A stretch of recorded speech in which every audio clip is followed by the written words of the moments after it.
오늘 우리에게 주신 하나님의 말씀은 누가복음 9장 28절부터 36절까지 말씀입니다. 함께 읽겠습니다. 이 말씀을 하신 후 8일쯤 되어 예수께서 베드로와 요한과 야고보를 데리고 기도하시러 산에 올라가사 기도하실 때에 용모가 변화되고 그 옷이 휘어져 광채가 나더라. 문득 두 사람이 예수와 함께 말하니 이는 모세와 엘리야라. 영광 중에 나타나서 장차 예수께서 예루살렘에서 별세하실 것을 말할세. 베드로와 및 함께 있는 자들이 깊이 졸다가 온전히 깨어나 예수의 영광과 및 함께 선 두 사람을 보더니 두 사람이 떠날 때에 베드로가 예수께 여짜오되 주여 우리가 여기 있는 것이 좋사오니 우리가 초막셋을 짓되 하나는 주를 위하여 하나는 모세를 위하여 하나는 엘리야를 위하여 하사이다 하되 자기가 하는 말을 자기도 알지 못하더라. 이 말할 즈음에 구름이 와서 그들을 덮는지라. 구름 속으로 들어갈 때에 그들이 무서워하더니 구름 속에서 소리가 나서 이르되 이는 나의 아들 곧 택함을 받은 자니 너희는 그의 말을 들으라 하고 소리가 그침에 오직 예수만 보이더라. 제자들이 잠잠하여 그 본 것을 무엇이든지 그때에는 아무에게도 이르지 아니하니라. 아멘. 3월 7일 금요일 오늘 말씀 함께 나누겠습니다. 오늘 말씀은 예수님의 모습이 변화산상에서 변화되는 그 모습을 기록한 말씀입니다. 오늘 본문은요, 마태복음과 마가복음, 누가복음 모두에 기록된 본문입니다. 그런데요, 오늘 본문에 보면은 이 누가복음에는 다른 복음서에 없는 말씀이 추가되어 기록되어 있습니다. 일단 마가복음 9장에 보시면 높은 산에 가서 변형되셨다. 그리고 옷에 광채가 났다. 이 말씀 있습니다. 그리고 마태복음 17장에 보시면 예수님께서 제자들을 데리고 높은 산에 올라가셨더니 변형되시고 얼굴이 해같이 빛나고 옷이 빛과 같이 휘어졌다. 이런 말씀이 있습니다. 그런데 오늘 본문 28절과 29절의 말씀을 한번 보겠습니다. 이 말씀을 하신 후 8일쯤 되어 예수께서 베드로와 요한과 야고보를 데리고 기도하시러 산에 올라가사 기도하실 때에 용모가 변화되고 그 옷이 휘어져 광채가 나더라. 아멘. 예, 그렇습니다. 여러분, 무슨 말씀이 추가되어 있습니까? 예, 기도에 대한 말씀 추가되어 있습니다. 하나님이시며 하나님의 아들이신 예수님이신데도 불구하고 그 예수님이 기도하러 산에 올라가셨고 또 예수님이 기도하실 때에 예수님의 용모가 변화되었다는 사실입니다. 이것을 통해서 우리는 중요한 결론을 다시 한번 생각할 수 있습니다. 역시나 기도는 꼭 해야 하고 너무너무 중요하다는 것입니다. 하나님의 아들이신 예수님조차도 이렇게 기도하러 산으로 올라가셨는데 우리는 어떻습니까? 우리는 더 기도해야 될 것입니다. 그런데요, 우리가 기도를 하다 보면은 왜 이렇게 내 기도는 응답이 되지 않을까? 혹은 하나님께서 정말 내 기도 들으시고 있나? 이런 순간들이 참 많습니다. 그러나 기도하는 가운데요, 분명한 것은 오늘 말씀처럼 빛이 비치는 것 같고 정말 놀라운 하나님의 영광을 경험하고 나의 구원자시요 인도자시요 하나님의 아들이신 그 예수 그리스도를 우리는 기도 가운데 분명히 만나는 은혜를 경험한다는 사실입니다. 여러분 믿으십니까? 네, 그렇습니다. 자, 여러분 여기 오늘 본문에서요, 베드로와 요한과 야고보가 얼마나 많이 기도했는지 거기에 대한 말씀은 나와 있지 않습니다. 그러나 그들이 기도하던 가운데 예수님의 얼굴과 옷이 세상에서 볼 수 없는 광채와 밝음으로 빛나고 예수님뿐만 아니라 그들이 가장 존경하는 모세, 성막을 만드는 법과 율법을 알려준 그 모세가 나타나고 또 하나님의 기적을 행하던 엘리야 선지자까지 함께 이야기를 나누는 모습을 본 그 제자들의 마음이 어떠했겠습니까? 아마 너무 좋아서 어깨가 으쓱하고 그동안의 모든 수고가 다 보상받는 느낌이 들었을 겁니다. 그리고 본인들도 기도를 열심히 했다면, 와, 기도하니까 이런 놀라운 일을 본다 그러면서 너무너무 황홀경에 빠졌을 것입니다. 우리도 우리가 하는 일에 기도뿐만이 아니라요, 우리가 따르는 그 분에 대해서 공적으로 증명이 되고 그 결과가 나오고 정말 그 은혜를 경험한다면 얼마나 기분이 좋습니까? 그러니 33절에도 보면요, 베드로는 예수님께 주여 우리가 여기 있는 것이 좋사오니 우리가 초막 셋을 짓되 하나는 주를 위하여 하나는 모세를 위하여 하나는 엘리야를 위하여 하사이다, 이렇게 흥분해서 자기가 하는 말도 자기가 알지 못하면서 말을 하더라는 것입니다. 여기서요, 초막 셋을 짓다 이렇게 할 때 초막이라는 그 단어에도요, 그 어원이 그늘을 만들고 안주할 수 있는 거주지를 말하는 단어라는 거죠. 그러니까 무슨 말이냐면, 이 영광스러운 곳에 우리가 그냥 아예 거처를 만들고 살지요, 이런 영광스러운 순간에 계속 머물지요, 이런 베드로의 바람이 잘 나타나 있다는 것입니다.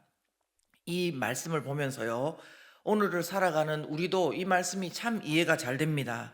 왜냐하면요, 우리가 기도를 열심히 한다고 이렇게 하지만 그 순간에 이렇게 시간이 지나 보면은 우리가 느끼는 것이 뭐냐면은, 항상 오늘 보는 이런 영광과 주님의 임재 가운데 우리가 기도하지 않는다는 것입니다. 오히려 아무 응답이 없고 기도하는데도 마음이 가라앉고 내가 바라는 대로 일이 되지 않고 진을 어떨 때는 빼고 힘이 빠지고 그렇게 간절하게 하나님을 찾는 경우가 더 많은 것이죠.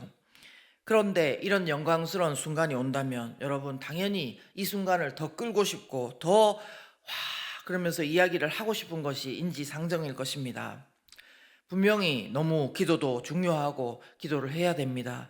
그런데 이렇게 해서 너무 좋았다는 것을 강조하다 보면은 어떨 때는 하나님의 임재와 영광을 넘어서서 내가 이렇게 기도했더니 내가 이렇게 했더니 우리가 그것이 앞설 때가 있더라는 것입니다.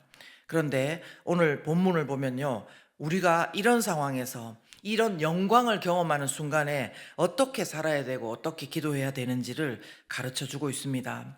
사실요, 그냥 이것이 성경이 아니라고 하더라도 어떻게 해야 되는지 세상은 말해주고 있습니다.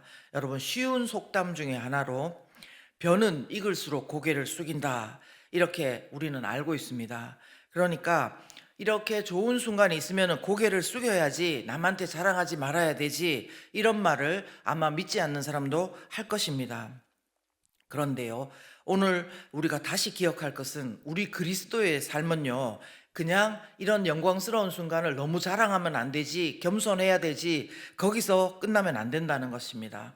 그냥 덕스럽게 처신하는 것 정도가 우리의 목표가 아니고요, 우리는 표대 대신 예수 그리스도를 바라보고 나아가야 된다는 것입니다. 여러분, 하나님은요, 그리고 성경적인 가치관은 이 세상의 모든 세상의 가치보다도 더 위에 계신 분이고 더 상위의 개념이라는 것을 우리가 다시 한번 기억했으면 좋겠습니다. 그래서 그리스도인이라고 하면요, 세상이 저 사람들이 어떻게 행동하지 기대하고 궁금하게 그렇게 돼야 되는 것이 이상한 것이 아니라 정상적인 것이라고 저는 믿습니다. 여러분, 마태 마가복음에요, 거기는 안 기록됐지만 누가복음에 추가적으로 기록된 말씀이 또 있습니다. 뭐냐면요, 31절의 말씀입니다. 우리 31절 말씀 한번 읽어볼까요? 영광 중에 나타나서 장차 예수께서 예루살렘에서 별세하실 것을 말할세, 이러고 있습니다. 무슨 말인가 하면요, 누가복음에서는 특별히 모세와 엘리야와 예수님이 나눈 이야기가 무엇인지까지 기록하고 있다는 것입니다. 근데 영광 중에 나타나셔가지고 여러 다른 이야기를 하실 수 있을 것 같은데, 놀랍게도 무슨 이야기냐 하면은 장차 예수께서 예루살렘에서 별세하실 것을, 여러분, 별세가 뭡니까? 죽으신다는 거죠. 그것을 말씀해 주고 있다는 것입니다. 영광 중에서 와, 이제 우리가 막 여기를 점령하자, 어떻게 하자, 막 우리는 다 됐다, 그런 성공과 성취의 말씀이 아니라 예수님과 모세와 엘리야 선지자가 장차 예수께서 예루살렘에서 별세하실 것을 다시 그 어제 본문에 이어서 다시 말씀해 주고 있다는 것입니다. 그러므로 우리는 여기서 중요한 결론 하나를 또 내리게 됩니다. 예수님은요, 이 땅에서 하나님의 아들로 막 광채가 나고 얼굴이 빛나면서 제자들 앞에, 사람들 앞에 인정받는 것이 끝이 아니었다는 것입니다. 예수님의 목표가 무엇이었습니까? 하나님의 뜻을 따라, 그쵸? 자원함으로 우리를 위해 버림받고 죽이심을 당하는 것, 그것이 예수님의 이 땅에서의 사명이었던 것입니다. 사랑하는 여러분, 우리는요, 정말 기도 응답의 경험을 많이 해야 됩니다. 그리고 이런 영광스러운 하나님의 임재가 가득하고 또 하나님의 그 은혜를 많이 경험해야 되고요. 격려도 많이 경험해야 되고, 이렇게 해서 너가 참 잘했어, 이런 것도 많이 경험해야 됩니다. 그리고 그동안의 수고 가운데 그렇게 하나님 앞에 기도하고 또 헌신하고 묵묵히 그렇게 했을 때 정말 놀라운 하나님의 응답을 경험했다고 그런 말 할 수 있어야 됩니다.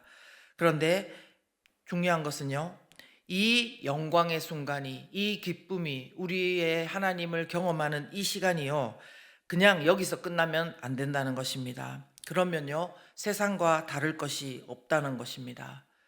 이렇게 했더니 되었더라, 성공했더라, 이렇게 끝나는 그런 전래동화와 같다는 것입니다. 우리는요, 더 나아가서 나를 위해 십자가에서 피 흘리고 죽으신 예수님을 꼭 기억해야 합니다. 그리고 그 예수님을 전하는 발걸음으로 우리는 오늘도 살아가야 할 것입니다.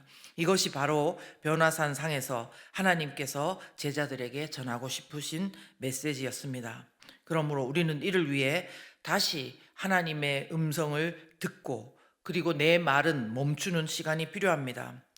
상식적으로도요, 말을 하는데 동시에 듣는 것에는 혼선이 많이 일어납니다. 내 말하는 것에 집중하다 보면 엉뚱한 것을 들을 수가 있는 거죠. 그래서인지 34절을 보시면요, 하나님의 영광이 구름으로 성막 위에 가득하게 덮인 것처럼 구름이 이 산을 덮습니다. 그리고 35절 말씀에 보면 구름 속에서 소리가 나서 이르되 이는 나의 아들 곧 택함을 받은 자니 너희는 그의 말을 들으라, 이렇게 말씀해 주고 계신 것입니다. 여러분, 무슨 말입니까? 먼저 우리는요, 예수님의 말씀을 오늘도 귀를 열고 잘 들어야 되는 것입니다. 예수님의 말씀을 잘 듣는 저와 여러분이 되시기를 정말 예수 그리스도 이름으로 축원합니다. 그리고요, 36절을 보시면요, 예수님의 당부로요, 제자들이 잠잠하여서 그 본 것을 무엇이든지 그때에는 아무에게도 이르지 아니하니라, 이렇게 말씀을 하고 있습니다. 무슨 말입니까? 정리하면 예수님의 말씀은 우리가 귀를 열고 잘 듣되 때가 이를 때까지는 입을 다물 것을 말씀하신 것입니다. 여러분, 오늘 우리의 모습을 돌아봅시다. 우리는 어떻게 하고 있습니까? 이렇게 하고 있습니까? 혹시 아니면 반대로 내 입은 계속 열고 예수님의 말씀에는 혹시 귀를 닫고 있는 것은 아닙니까? 그렇다면 반대로 되기를 우리는 구해야 할 것입니다. 우리가 예수님의 말씀을 귀 기울여 듣고 깨닫게 되기를 기도해야 되고요, 우리의 입이 정말 하나님께서 열라고 하실 때까지는 잠잠하게 좀 멈춰서 있도록 해달라고 기도해야 될 것입니다. 그리고요, 예수님은 예수님의 죽음을 말씀하시고 나를 따라 산을 내려가자, 이렇게 말씀하시는데 우리는 산 위에서 영광 가운데 머물려고 하고자 있다면요, 내가 이것을 너무 누리려고 하는 것은 나의 욕심이고 세상적인 생각이구나. 주님의 뜻은 내가 쉬고 영광을 누리지만 주님과 같이 산을 내려가서 오늘도 치열한 영적인 전쟁 가운데 예수 그리스도를 전하고 그 사랑을 하고 섬김을 하는 것을 원하시는구나를 다시 마음 가운데 품고 오늘도 나아가는 저와 여러분 되기를 예수 그리스도 이름으로 축원합니다. 이 시간 함께 기도하겠습니다.